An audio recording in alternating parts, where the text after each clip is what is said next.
I'm going to wait just a minute or two to see if anyone else joins us before I start showing you what I got today. It's just now 7 o'clock. I hope all of you are having or have had a good day and things are going well where you are.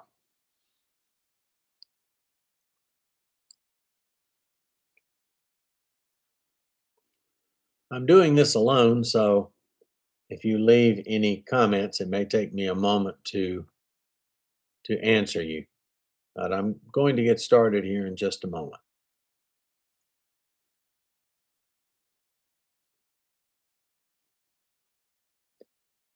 I went to a coin show about an hour and a half's drive from my home, and it was a nice show, about 55, 60 dealers, very well attended. The parking lot was full. I've been to this show many times in my life, and I truly believe this is the busiest I've ever seen it. So it was a good time. Oh, welcome, Big Apple and Dean. I see you here. Glad to have you guys with me. Really nice show. Every table was busy.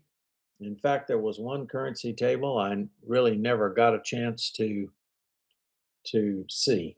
He was just that busy. Anyway, let me move this out of the way. Of course, you know I'm working on obsolete. So, hello, retired Navy Rob. Thanks for joining me. This is a $20 note from the commercial bank here in Columbia. These are fairly common notes and fairly inexpensive. This note is less than $50. Of course, you see some of the mounting remnants on the back, but hey, you get a lot for your money, a lot of history. This one, I believe, is late 1840s. I've replaced all the holders that these notes came in. I put them in brand new holders. I bought this note sort of on a whim. I'm familiar with it, but I thought this note had an overprint. I was expecting to see a 10 printed in red here, but since this one didn't have it, it caught my eye. Was only like $35. So I thought, you know what, I'm going to take a chance and buy it just for the heck of it. And it does not have an overprint. So and now I have another one from my collection, which is not a bad thing either. I like the ships. Vignettes on these are really, really special. Is it me or is this, you guys see some sort of dancing purple or blue or something in this note? I think it's coming from the camera and the glare, but oh yeah. But anyway. Hello, hidden numismatist. Thank you for joining us. This next note you don't see as often. This is from the State Bank of South Carolina.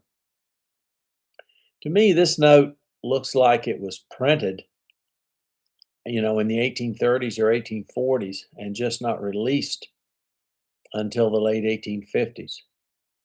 It just sort of has that look to it. Got the red 20 overprint here, Benjamin Franklin over here on the left, and George Washington on the right. Sorry, I don't know who or what that is in the middle, but certainly looks intriguing. It looks like some sort of Greek or Roman god. Maybe someone watching will know. Thank all of you for joining me. Again, this note, of course, is uniface. Back is blank. But this is a whole note. Think about that. This note is, 160 plus years old, and it's still with us. So this is definitely a note you don't see very often. This Bank of Charleston note. Love the name, Cheeseboro. I think cheeseburger every time I see it, but it's Cheeseboro. Um, I like the color, I like the anti-counterfeiting measures they used on this note. See the old locomotive over here? It's kind of cool. Are you guys seeing this clearly? Somebody dropped me a comment. Is this coming through okay for you? It looks okay to me, but I want to make sure you guys are seeing it clearly. Okay. Thank you, Dean. Hello, Martin. Thank you for joining us. These are great, great old notes. You would, you have to wonder, if they could talk, what they would have to say. This one's got a lot of folds, but like I say, I had to handle each of these notes, and this one's in pretty good shape. Actually feels pretty good. It's not quite as thin as most obsoletes. However, this one was very thin. Bank of Hamburg $50 bill. This one you do not see very often. I've been looking for this note for about a year and was glad to run up on this one today. Not a cheap note, but like I say, when you see the note, you buy it, especially a note like this. I was talking with another dealer later, and he commented, sort of hinted to me that I probably paid a little too much money for this note, but I said, well, find another one. Show me another one, and you just won't. You just don't see these very often. But I love the colors and the horses and all of the imagery on this note. This one is from about 1856. Thanks again for joining me. We're looking at a few notes I picked up today at a coin show nearby.